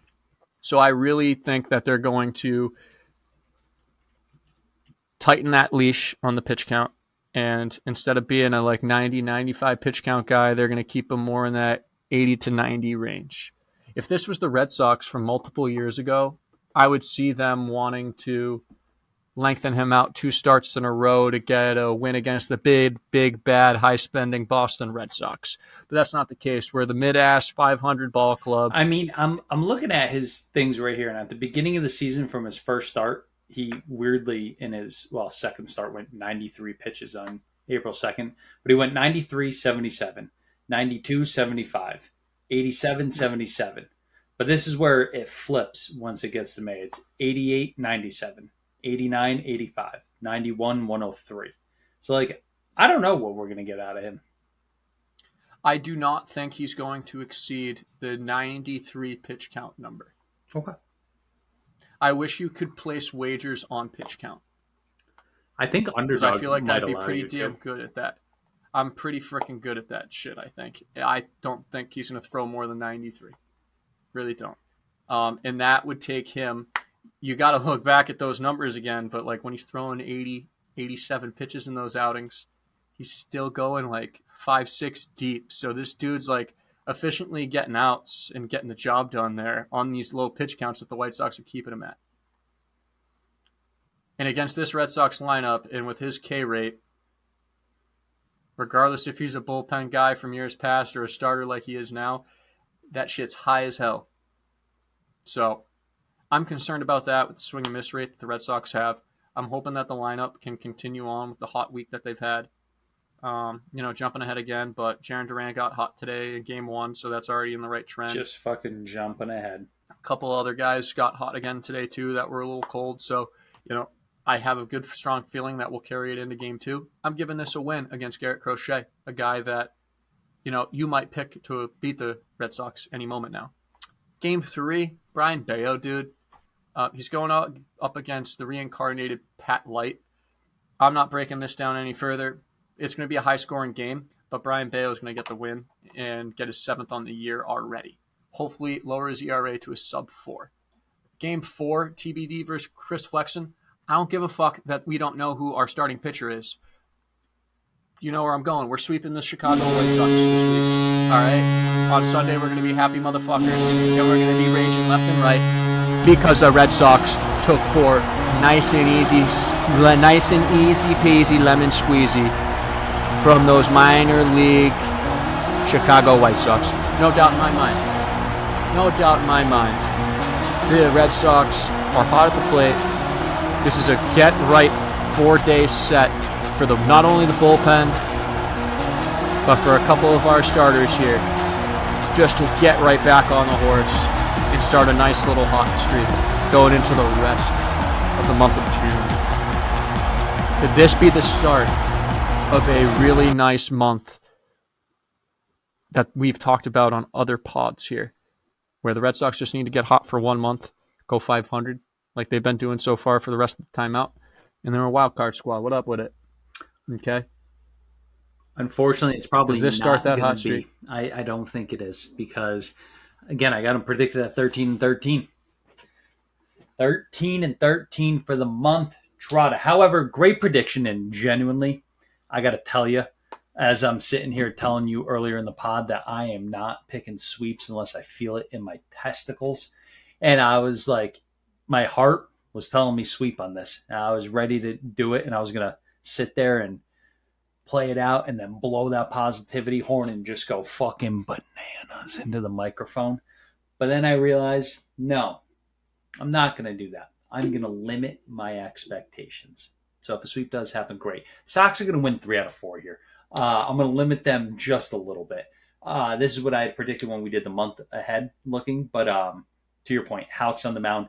He's the ace of the staff. He's pretty much the co-runner right now, front runner with Tarek Skubal for AL Cy Young. Okay? He's going to win. I feel comfortable every time he's out there that we at least have a 85 to 93% chance to win a baseball game whenever he's out there. Oddly specific number with 93. But yeah, we're going to carry on. You kept going with 93 with the pitch count, and I think it was just in my head. Fair enough. That is true. I was hammering that number for the PCs. Yep, I think you just kind of put it in there. Sox lose game 2. You were correct about my own prediction there.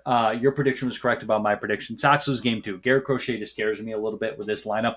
The only positive that we have is their lineup is so bad that it may only take 1 or 2 runs to beat them, which is definitely doable. However, Garrett Crochet has only allowed 5 earned runs in his last 6 starts. And this is the game you have us losing. And I just want to remind you something. Mm-hmm. The White Sox have now lost 14 games in a row. Well, you just stole my next little tweet there. Yes, they set a franchise record tonight, but coming into this one, they were tied for a franchise record with a 13-game losing streak. That the last team to do it. Do you know when that was, Trotta? Was it when Jackie Robinson was around? Even before that. This might have even been Shoeless Joe Jackson times. My God. 1924 was the last time that they lost 13 in a row. So not dark times good. In Chicago. Do you know what the longest losing or the worst record, the most losses in an MLB season goes to? Baltimore Orioles? Nope. And actually, I lied. It was 1914. The Sox stat. This is where I'm messing. Is this worst career ever, or like this is most the expansion losses era ever? Ever. Oh, I have no freaking clue. It could be like the Schnickerbottoms. Oh, I thought you were going to say actually who it was there. It was the Knickerbockers? first year that the Mets came into the league, and they lost 120 games. I want to say 1924, but I could be very off about that. Mets 120. The New York Knickerbockers. Season. That was 1962. I apologize. 1962 is when the Mets did that, and right now these guys are on pace to blow that out of the water. So you are right to that point that they're on a 13 now 14 game losing streak, but Garrett Crochet, man, he's electric. He's electric. All right. He's got 97 to 99 from the left-hand side, wipeout slider. He's got a violent delivery. He honestly reminds me a lot of a Tarek Skubal, just not as fluid with his delivery. His stuff's nice. I mean, he's got, what'd you say for his thing? He's got 93 punch-outs and 69 count it, 69, Yeah, 0.2 innings. And we have a left-dominant lineup for the most part. Well, not as much anymore, but with Vaughn down and whatnot, still, we like to punch out. So, long story short, that game makes me a little bit nervous, where it could be like a 1-0 game, could be a 3-1 game, could be one of those games with offense doesn't show up. They've lost the games in both of his last two starts during that losing streak, and he went 6 innings. He gave up 2 and 1 earned run in those. They swept the Rays. Okay, they've swept some. They played some good teams, and their 14 wins have been against good teams. Now, granted, that's not hard to do when you're the worst team in the league, so every team is better than you, but they beat the Rays, and they went 2 of 3 against the Cardinals. They went 3 of 4 against the Guardians out of nowhere. we couldn't do that. They won a series against the Nationals. We just barely outside did of that, since that, straight L's. Fair enough. Bayo versus Nick Nastrini. I worry about Bayo in this one. I mean, I got us winning it, but I do worry just like this could be a really good get right game for him, or it could be like a 9-6 game. And I was on the higher scoring side. Yeah. Our TBD has pitched very, very well for us this year. And going against Chris Flexen, he ain't going to be flexing them against us. I can tell you that much. We're going to win that one going into the next series. So, yeah, I got to in 3 out of 4 with a series win. You got to sweep. This could be a fun podcast next time. I was trying to pull you into a little fellow sweep. I appreciate what you were trying to do there, but I told you, like, if it was anybody else other than Garrett Crochet going, I would have absolutely said sweep. And I was thinking about it. I really was. But I don't know, man. He makes me nervous. But I could also see him doing exactly what you said, like going 3.2 innings pitched, 6 hits, 4 earned runs, and he's already at like 83 pitches, and they're like, let's get you out of there. I can see it as well. Yep. Too easy. But, all right. That brings us... Rafi's going to take him Oppo. Oh, can't wait. Oh, I made a note about this, and I forgot where I made this note. And I watched like the first, like 30, not even 10 pitches of the second game of the Braves. David Hamilton in that game got a high outside fastball and drove it off the monster. Let me tell you, I don't think everybody loves like a pull side home run from a lefty because it's such a sweet swing and whatnot. I don't know. Like I'm probably going to be the only person with this take right now, but something about a hitter letting a high outside fastball or middle out fastball get a little deep on them and then watching that barrel stay tight to the body and just release it right on time. And you watch as the ball comes in, it hits off the barrel and you just know it is going to be absolutely pissed on to the opposite field. There's just something so good about a very well executed barreled oppo middle out pitch. And I love it. That was a very random thing, but I thought about that. I apologize. I like it. I like the take. I don't mind me those oppo yaks. I feel like those are more complicated. They have to be that much more intentional in the mind when you're up there approach wise. more so than I don't a think. full side bomb, I mean, like, yes, or is it just read and react? it's think about it. It's like you have an approach at the plate, and a lot of people don't understand what approach is. But a lot of approaches, like, okay, here's a pitch that I'm going to hunt, and here's what I'm going to try to do with it. If I get down in the count, here's what I'm going to try to do. Let's look at the situation. Are the runners on and stuff like that, and having an approach of what you're trying to accomplish at the plate. But like a lot of that, like, hey, middle out pitch, like you're not thinking like, oh, outside pitch, I'm going to go oppo here. At the major league level, you don't have that time to think that. I think you have like 1.5 or no, I'm sorry, like 0.5 of a millisecond to decide if you're gonna swing. And then from that point on, you have 0.43 something milliseconds to actually start your actions and get your swing going. So my whole point to this is I don't think it's like if I get an outside pitch, I'm going to go oppo here. That's just taught, man. Not even taught. That's just ingrained in your body to Just in stay your blood. connected and get that barrel through the zone. There's luck obviously involved in that. Like you're guessing right, your barrel's guessing right and all that stuff. But that is like, what's the word I'm looking for when you muscle memory? You know what I mean? Like that's just straight up competitiveness and doing it your whole life and just having like that's why they're at the MLB level because they can do shit like that on a consistent basis on tough pitches. So my whole point to this though is just an opposite field line drive piston ball. Doesn't even have to be a home run. Is absolutely gorgeous. I got to see if I can find this David Hamilton swing. Speaking of oppo tacos, did you know that Rafi Devers, his home runs this year, all but one have been opposite field? No shit. Yep. I'm Go not look gonna up lie. this little He spray chart probably of the home has runs. one of You the. will have.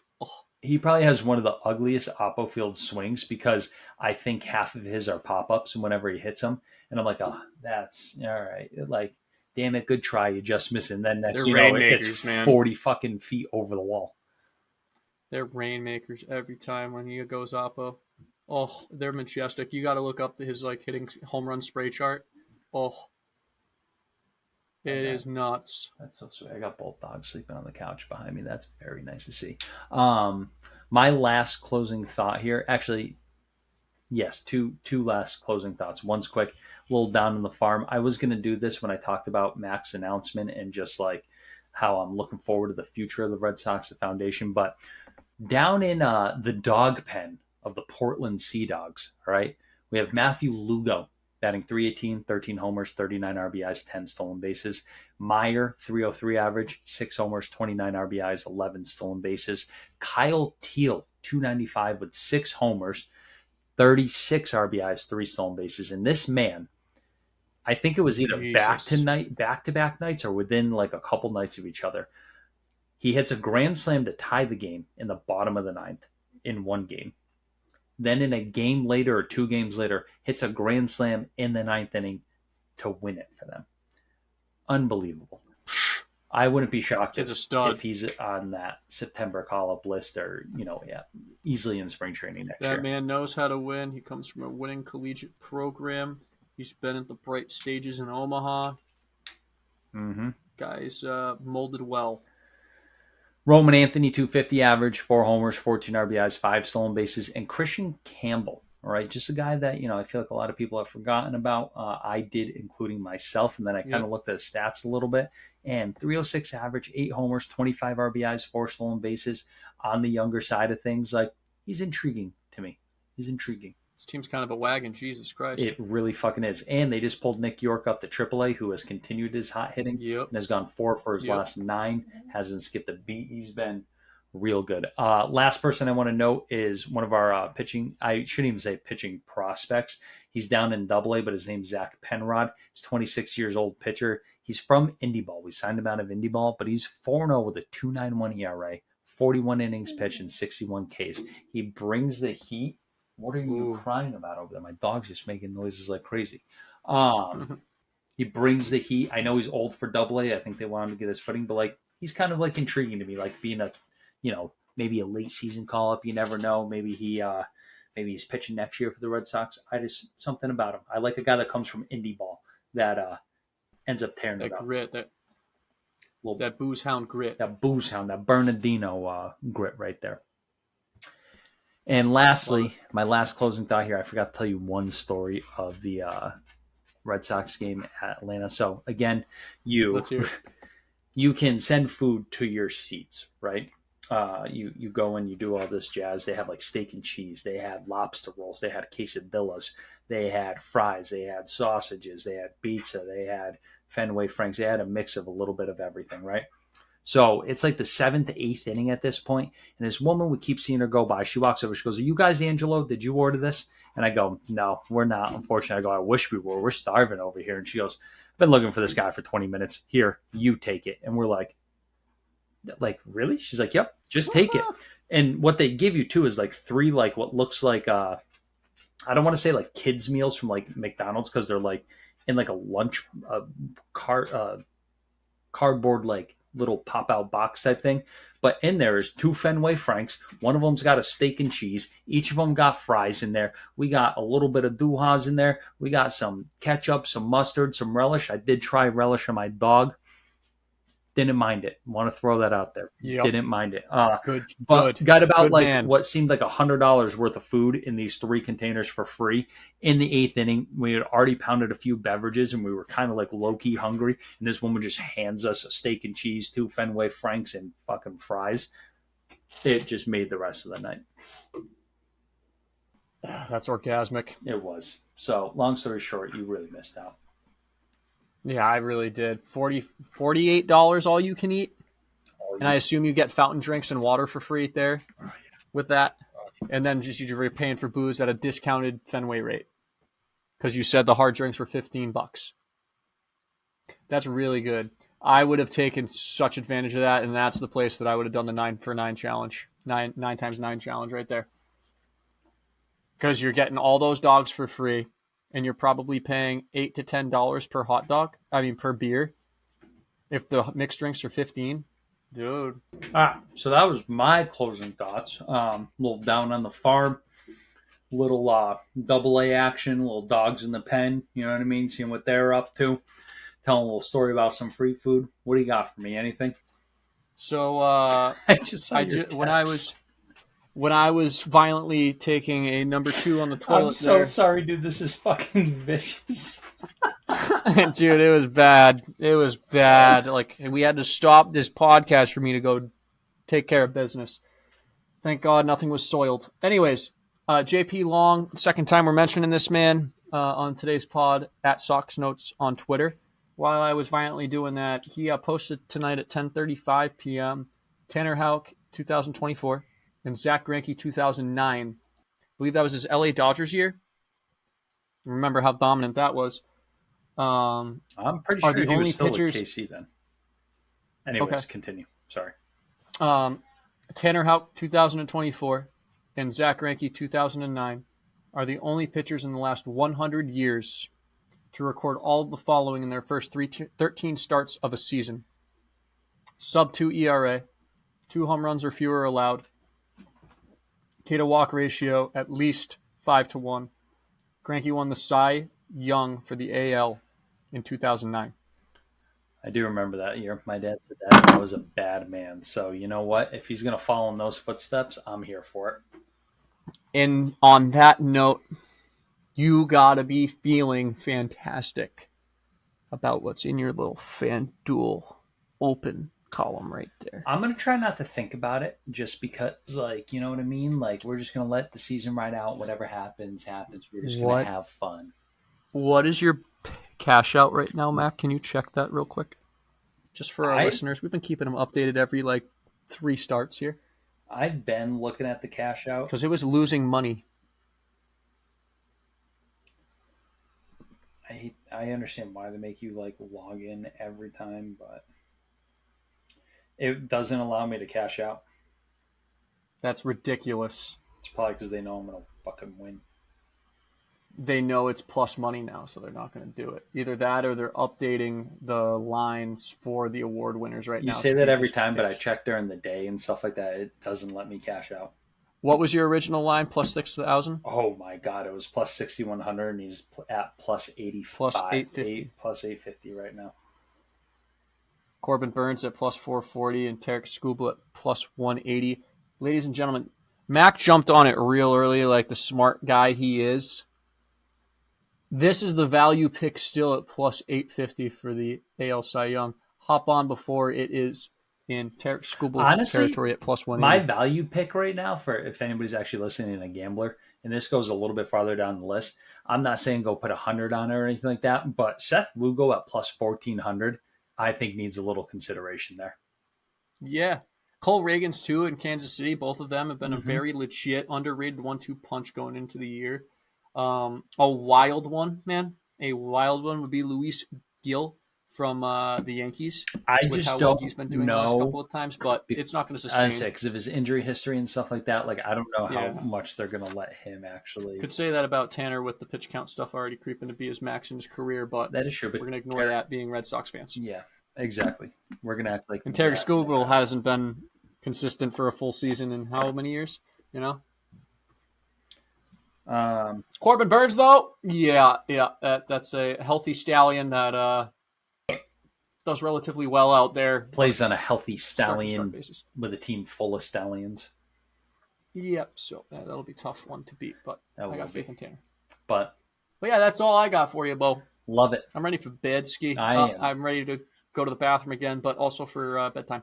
I feel you. I'm with you on that. So with that, thank you all for listening. Follow us on Instagram, Twitter, TikTok, YouTube. Find us in Spotify, Apple Podcasts. It's fucking 12:30 in the morning right now. Yeah, we're tired. Give us a break. And thank you for listening. We'll see you after the White Sox series. Godspeed, everybody. Smooches.